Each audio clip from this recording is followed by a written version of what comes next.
व्यक्ति अपने जीवन में जब भी कुछ नया करने जाता है थोड़ा भयभीत रहता है। सोचता है यदि मैं असफल हुआ तो क्या, कौन क्या कहेगा, कोई मुझ पे हंसेगा तो नहीं। यदि मैं अपना मत दूं तो इन चुनौतियों का सामना करते हुए कभी भयभीत मत होइएगा, क्योंकि हो के दो ही परिणाम होंगे। पहला परिणाम, आप जीत जाओगे। दूसरा परिणाम, आप हार जाओगे। सरल।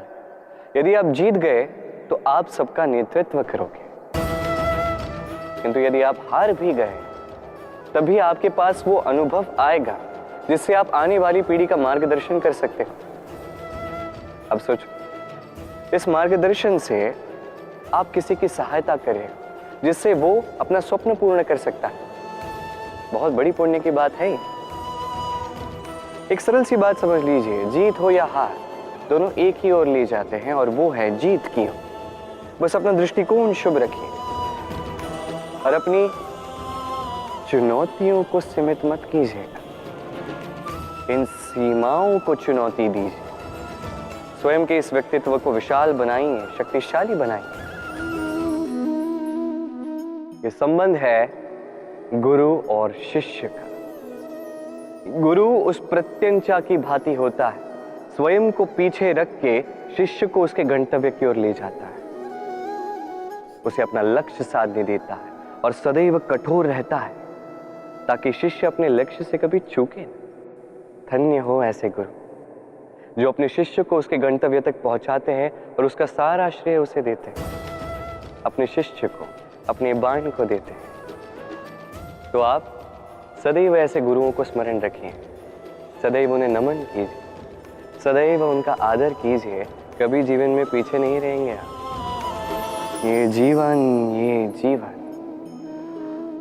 कहने को तो अत्यंत कठिन है। ये जीवन क्या करे हे नारायण, अब इसे सरल कैसे बनाया जाए, यही प्रश्न आ रहा है ना मन में। इसका उत्तर स्वयं उस व्यक्ति में छिपा है, उसके निर्णय पर, उसके चयन में छिपा है। अब जीवन के ये कठिन क्षण जो होते हैं ये उस प्रसंग की भांति होते हैं जैसे आप चल रहे हैं और अचानक से पांव में कांटा चुभ जाता है। अब व्यक्ति क्या करेगा? कोई ऐसा व्यक्ति भी होता है जो उस पीड़ा के कारण, उस पीड़ा के भय के कारण पीछे हट जाता है। कोई ऐसा व्यक्ति भी हो सकता है जो उस चोट को ठीक करने में समय व्यर्थ कर जाएगा। कितना? पूछो। ऐसा व्यक्ति भी हो सकता है जो उस कांटे को उठाकर उसका उपयोग कील की भांति करे, दीवार पर उसे लगाए, उस पर कोई सुंदर सा चित्र लगाए जिससे उस दीवार को और सुंदर बनाया जा सकता है। यही जीवन के साथ भी होता है। अब देखिए, जीवन कठिन है या बहुत कठिन है, ये महत्वपूर्ण नहीं है। उसे सरल बनाने के लिए आप क्या करते हैं, ये अधिक महत्वपूर्ण है। मान लीजिए हम सभी मृत्य हैं, हम सभी को मरना है, हर एक को मरना है, एक न एक दिन ये अवश्य होगा। अब जब ये होने ही वाला है तो भयभीत क्यों होना, चिंतित क्यों होना? आपकी चिंता करने से क्या ये टाल दिया जाएगा? कदापि नहीं। प्रारब्ध है, होकर रहेगा। तो जीवन ये कुछ क्षण आपको जीने के लिए दिए हैं, इसे जीना आरंभ कर दीजिए। जो भी परिस्थितियां आती हैं उसे सकारात्मक रूप से देखना आरंभ कर दीजिए। ये आप एक बार सीख गए तो आपका ये जीवन सुख और प्रसन्नता से भर जाएगा। वर्षा की बूंदें जब रिमझिम बादलों से बरसती है तो कितना अच्छा लगता है। न केवल इस वातावरण को सुनहरा बना देती है, इस माटी में समाकर एक अत्यंत सुंदर सुगंध उत्पन्न करती है। इन पौधों को, इन वृक्षों को जीवन दान देती है, उनका पोषण करती है और साथ ही अनेक जीवों का उद्धार करती है। और सोचिए, जब बादल फटता है तब क्या होता है? ये सारी बूंदें अनियंत्रित हो जाती है, एक भयानक बाढ़ का रूप ले लेती है जो करती है केवल महाविनाश। इसका सार क्या है? इसका सार है कर्म कीजिए किंतु नियंत्रण में। यदि आप नियंत्रित नहीं रहे तो आप भी जीवन रूपी वर्षा के स्थान पर एक भयानक बाढ़ का रूप ले लेंगे। अब विकास करना है या विनाश, निर्णय आपका है। यदि विकास करना चाहते हैं तो अपने कर्म के साथ साथ इस मन पर भी नियंत्रण रखना सीखिए। इस मन को साधिए, इसे नियंत्रण में रखिए, अपने कर्मों को नियंत्रण में रखिए, संतुलन बनाए रखिए। कभी अश्व की सवारी करते हुए सवार को देखा है?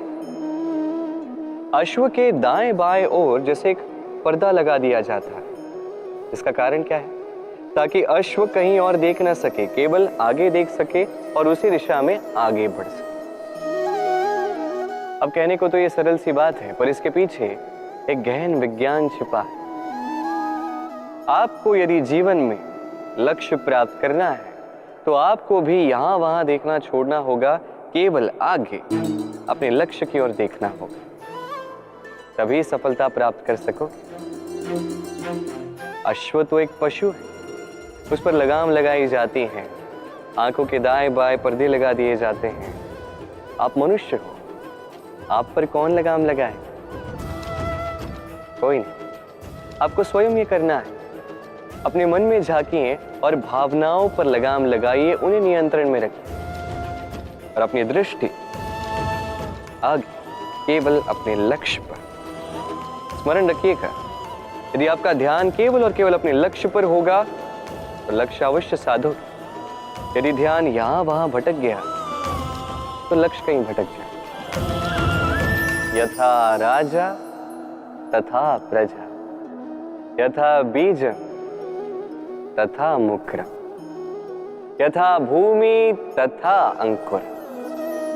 कितने सुंदर शब्द हैं, और जितने सुंदर है उतना ही गहरा इनका अर्थ भी है। जैसा राजा होगा वैसी प्रजा होगी, जैसी भूमि होगी वैसा ही अंकुर भी। कभी गहराई में जाके इन शब्दों को समझने का प्रयास किया है आपने?